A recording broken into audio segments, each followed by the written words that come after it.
So it is Sunday, August 17th, and we've had an interesting week. We're going to have a really interesting start to the week. So, first of all, Donald Trump met with Vladimir Putin over in Alaska. I'm sure you've all heard of it. There was a lot that came out of the meeting, even though that we don't know what was actually discussed.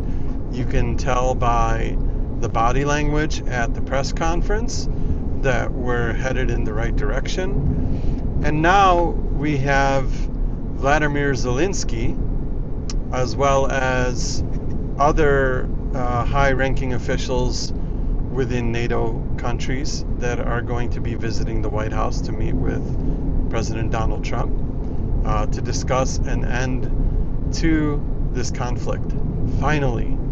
And whether you're on the side of Ukraine or whether you're on the side of Russia, this conflict has been going on for over 4 years. And if you want to really go back, you can say that the conflict started in 2014 when Putin went after the Crimea region. So a lot of people don't know this, but Ukraine has been under Russia more often than not in the past 300 years of history.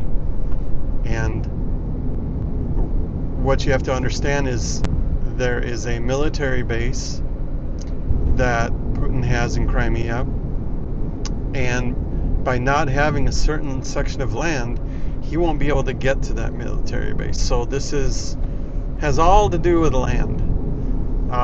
Land is not scarce in Ukraine. In fact, there's a lot of land.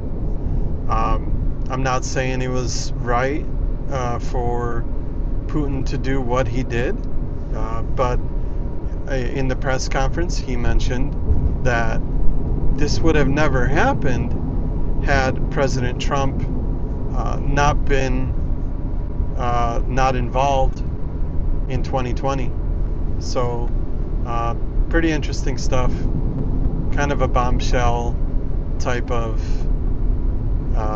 recanting of why this conflict started. And Putin also was talking about how he tried to resolve the conflict with then current leader Joe Biden, but obviously that didn't work out. So hopefully we are on a path to peace between the two nations. I believe that Ukraine is going to have to give up some of their territory, and there's going to be other provisions such as NATO not encroaching or getting closer to Russia. So I think once we can get this down, we're going to see an end to this, and hopefully maybe even by the end of the week. So hit the like, hit the subscribe. I'm going to try to keep you guys posted on current world events. My name is Beach Guy Dave.